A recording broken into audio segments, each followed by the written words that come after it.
Hello everyone, welcome back to the shop. Now today we're going to be forging a cleaver. I'm going to be using this piece of leaf spring right here. You can see right here where it went up to go into the bracket. This part right here is mainly just so I can grip it with my tongs. That's all that's there for. The bulk of this cleaver will be forged out of this portion of the piece of steel. So with that being said, let's go ahead and get it thrown in the forge, get it up to temperature, and get to hammering away. Alright, let's get after it.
I'm going to take a break for a second while that heats back up and just show y'all how I keep things kind of lined out as I'm forging.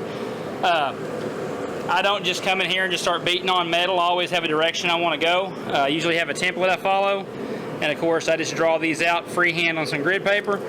But what I'll do is I'll come in here and I will lay it on this table. This table has a metal top, and I'll just trace out my template. This particular one I measured out the edge so I can hold it up here to the edge.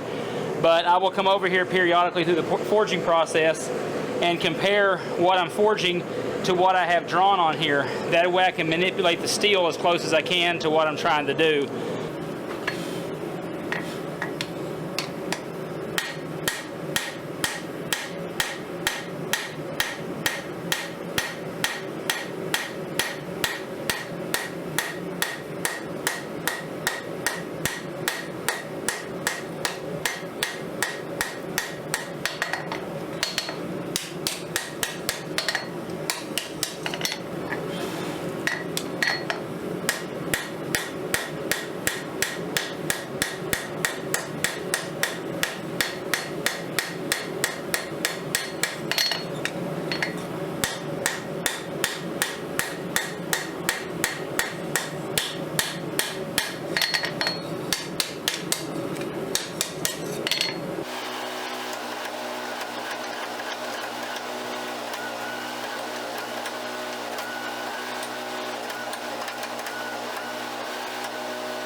Alright, so here's where we are. I've got the profile all ground to shape.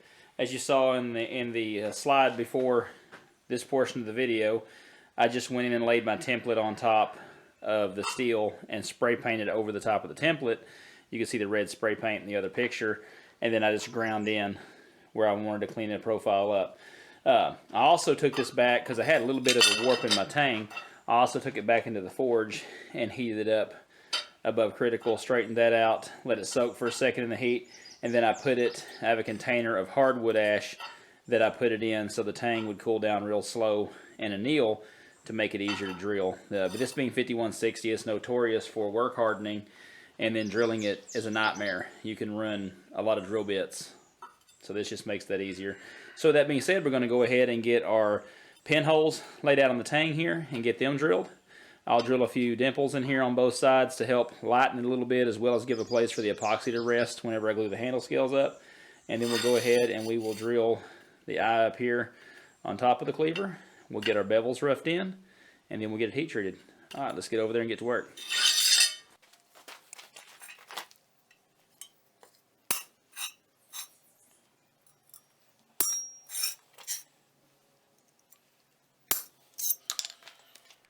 All right, now we've got the location of our pins punched. I'm going to be using a number 30 drill bit. I get these from Pop's Knife Supply. They are a perfect fit for an 1/8 of an inch pin stock, which is what we'll be using on here. We're going to be using an 1/8 of an inch brass pin stock. So let's go ahead and get these drilled, and then we'll move on to drilling the eye up here.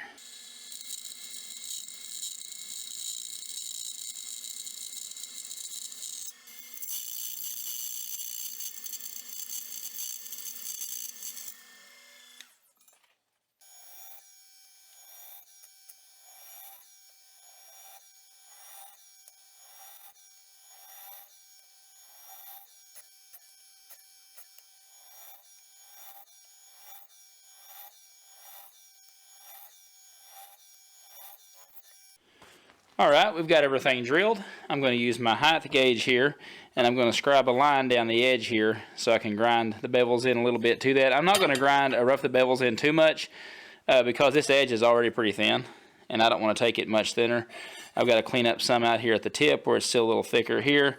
It's pretty uniform from about right here back, and so I'm going to go ahead and scribe that line and just give us a little bit of a clean up there on the edge, and then we'll get it heat treated. Most of the grinding will be done after heat treat on this cleaver. So.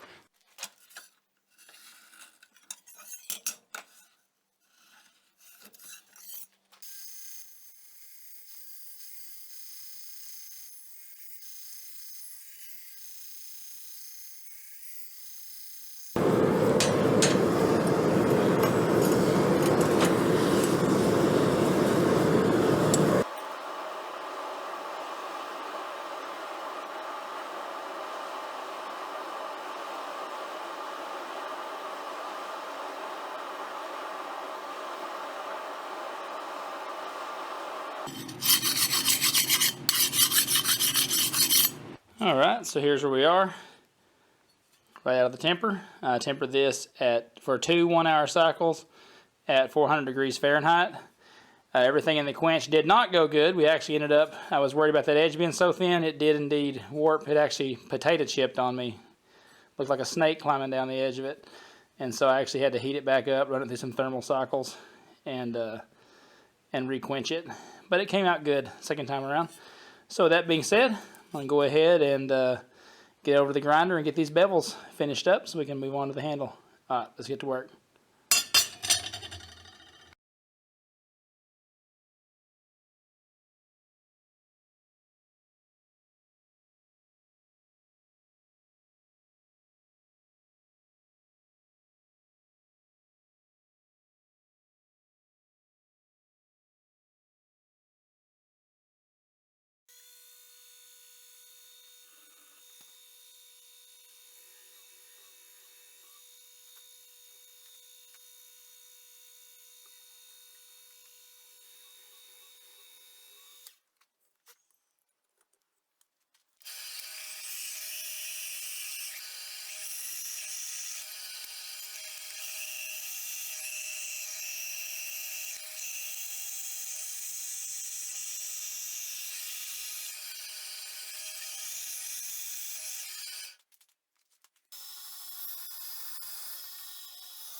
Alright, I got the front end of the handle scale shaped. If you're curious on what type of wood this is Osage orange, also known as bodark.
Alright, there's how it turned out. It's been a while since I forged a cleaver, so this was a lot of fun.